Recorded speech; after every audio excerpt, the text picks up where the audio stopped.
Je m'appelle Kate et j'ai 40 ans. Je suis mariée avec mon mari Pierre depuis 10 ans. Il a le même âge que moi et il était un collègue de travail.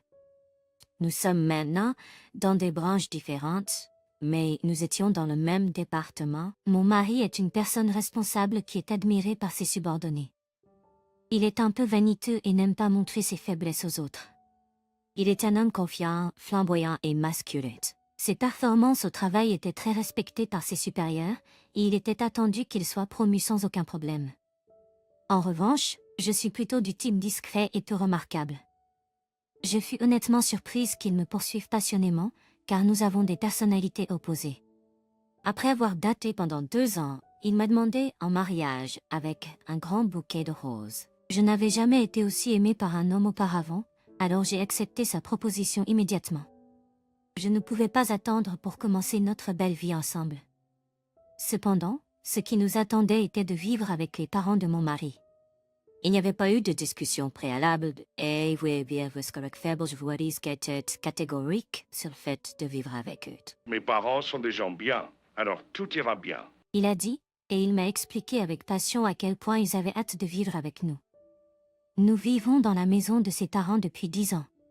La vie là-bas était inimaginable lorsque nous nous sommes mariés pour la première fois. Kate, tu as oublié de nettoyer l'entrée à nouveau. Ma belle-mère commencerait à se plaindre sitôt que j'ai fini de préparer le petit déjeuner pour tout le monde. Cela se produit tous les jours. Je m'excuse, dirais-je, mais elle répondrait, « Désolé, ce n'est pas suffisant. Si tu comprends, va et fais-le correctement tout de suite. » Même si je devais me rendre au travail, je suis traitée comme une servante depuis le matin. Pendant les 10 dernières années où j'ai vécu avec mes beaux-parents, je suis forcée de me réveiller à 5 heures du matin pour cuisiner le petit déjeuner et nettoyer. Ma belle-mère, femme au foyer, devrait avoir le temps de faire le ménage elle-même, mais elle ne le fait pas.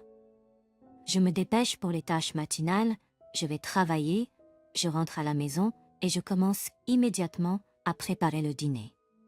Au moment de me coucher, je suis tellement épuisée que je m'endors, presque instantanément. Cela dure depuis si longtemps que je suis devenue faible et je me sens souvent malade. La cause est probablement le stress. Fais le ménage correctement. Je ne veux pas que les voisins pensent que nous négligeons notre maison. Ma belle-mère dirait cela tout en se relaxant dans le salon en mangeant le petit déjeuner que j'ai préparé. Si tu ne termines pas rapidement, tu seras en retard pour le travail, ajouterait-elle.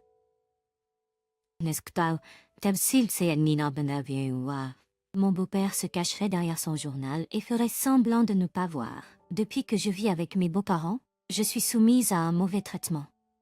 Le stress a fait chuter considérablement mon poids et je ne suis plus en bonne santé. J'ai arrêté d'avoir mes règles à cause de ma perte de poids soudaine et je n'ai pas pu tomber enceinte. Après cela, ma belle-mère continue de m'en blâmer. Avant le mariage, je faisais attention à mon apparence et j'étais en bonne santé. Maintenant, il n'y a plus aucune trace de cela. Le stress dû au mauvais traitement et le choc de me voir dans le miroir me rendent dépressive. J'étais complètement soumise à ma belle-mère. Je n'ai plus aucune motivation et je ne peux pas quitter la maison. C'est à cette époque que j'ai appris la nouvelle du décès de mon père. Il était soudainement décédé dans un accident. Je n'étais pas rentrée chez mes parents depuis longtemps parce que ma belle-mère et mon mari critiqueraient toujours mon désir de le faire. J'ai regretté profondément de ne pas avoir visité plus souvent lorsque j'ai appris que mon père était décédé.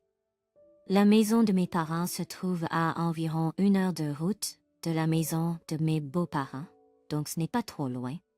J'ai demandé à mes beaux-parents s'ils viendraient à l'enterrement de mon père. C'est l'enterrement de mon père a lieu, donc.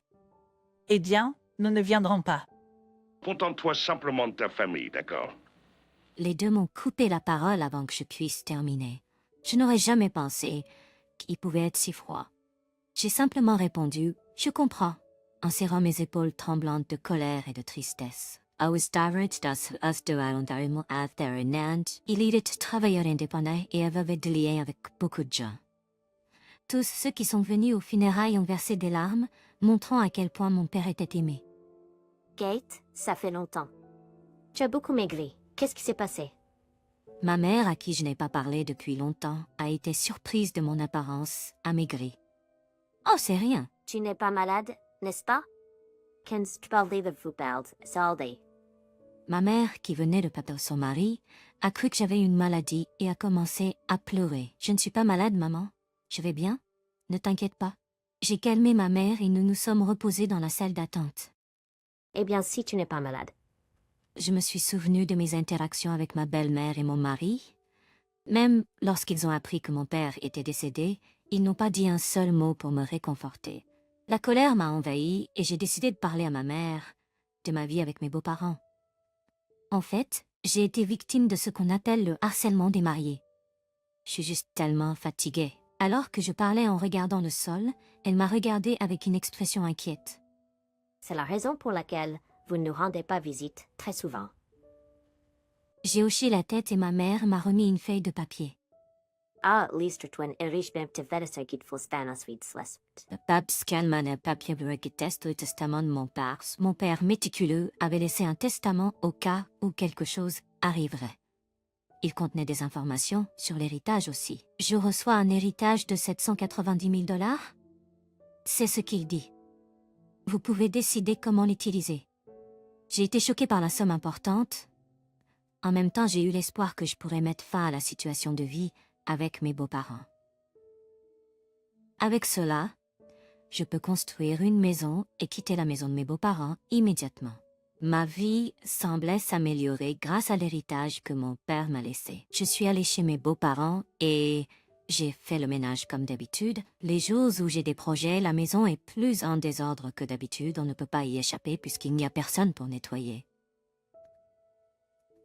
Alors que je faisais silencieusement le ménage, je réfléchissais aux 790 000 $ que j'avais hérités de mon père. J'avais de l'amertume envers ma belle-mère, mais je voulais quand même être avec mon mari. J'ai décidé d'être honnête au sujet de la grosse somme d'héritage et de proposer que nous quittions la maison de mes beaux-parents.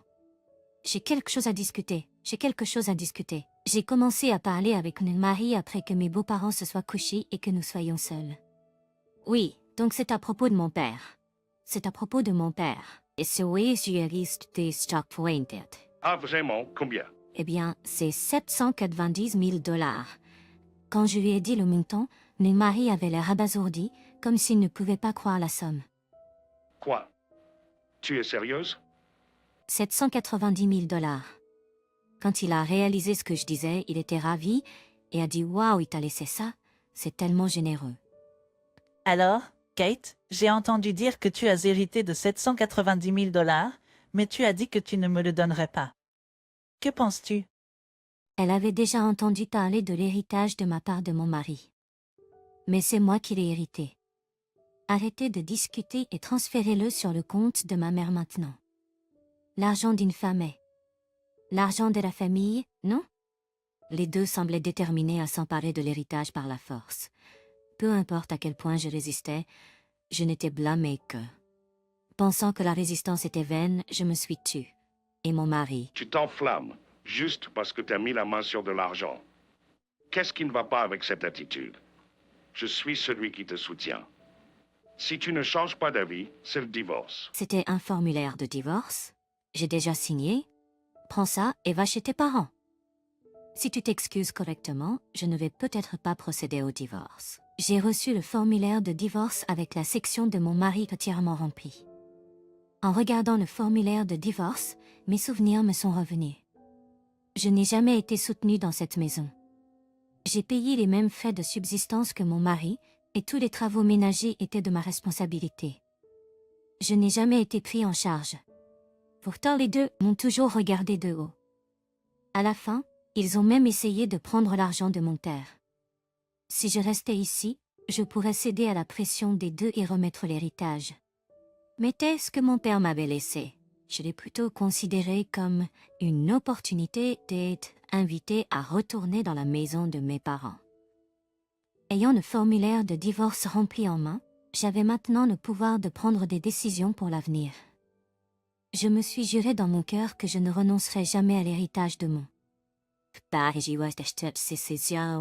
Ce jour-là, après le travail, je suis rentrée chez mes parents. Je suis à la maison. Bienvenue à la maison, chérie. As-tu dit à Pierre à propos de l'héritage?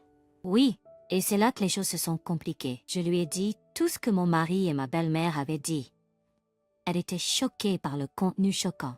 L'héritage vous appartient et c'est à vous de décider comment vivre votre vie à partir de maintenant. En pleurant, elle a mis gentiment son bras sur mon épaule. Après avoir séjourné chez ma mère pendant une semaine, j'ai décidé de retourner chez mes beaux-parents. Eh bien, je m'en vais maintenant. Prends soin de toi. Je n'avais plus peur de retourner dans cette maison.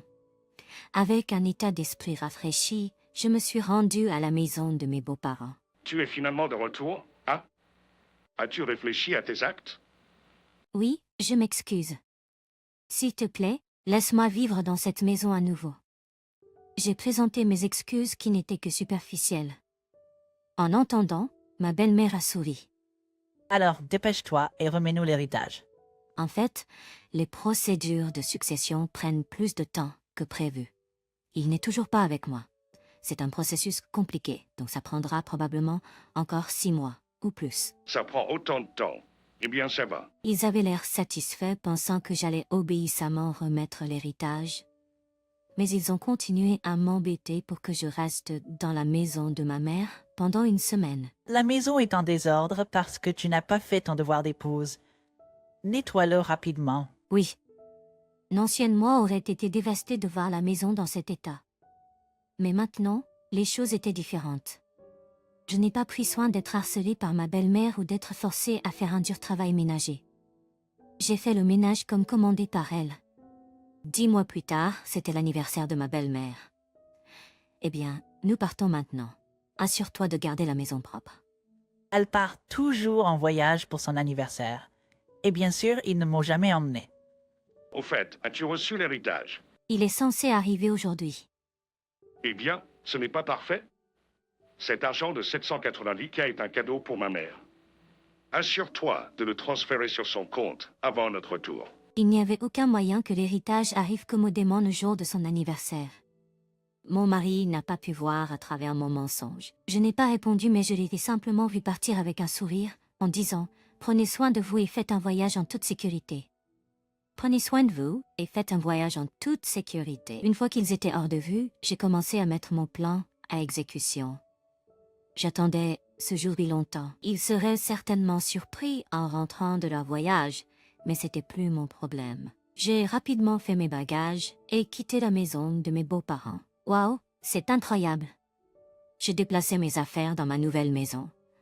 En fait, j'avais construit une maison avec l'héritage de mon père. Je suis si heureuse de pouvoir vivre dans une si belle maison. J'avais décidé d'inviter ma mère et de vivre ensemble. Je suis vraiment heureuse que je n'ai plus à me soucier d'eux.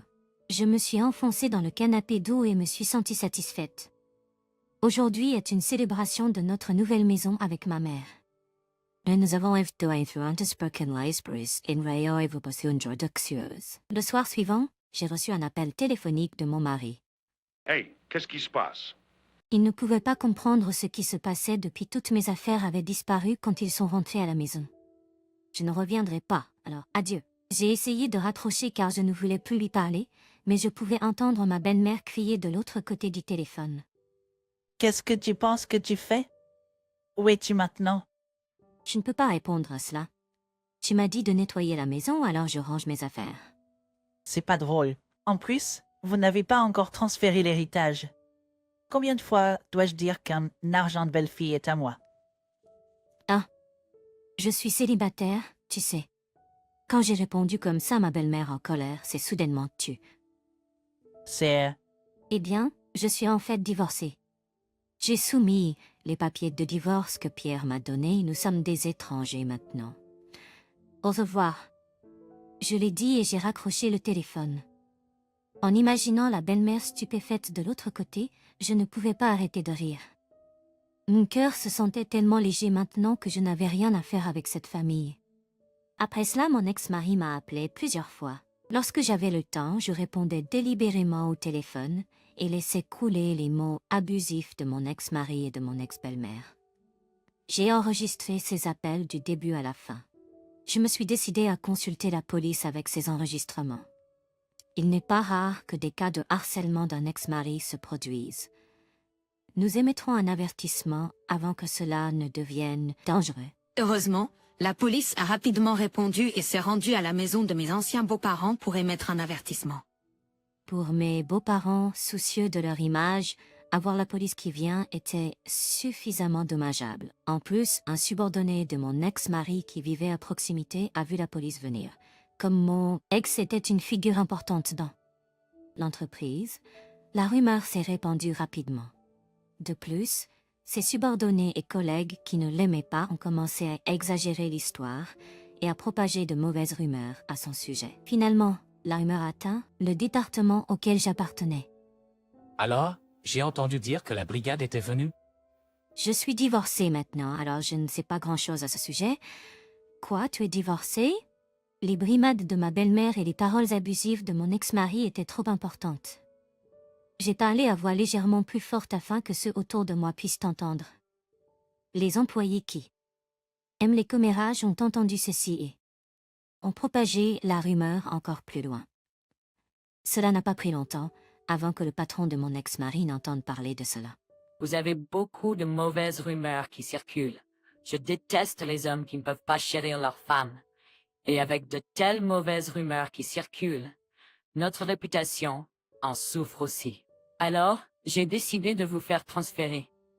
L'ordre de transfert donné à mon ex-mari était assez sévère.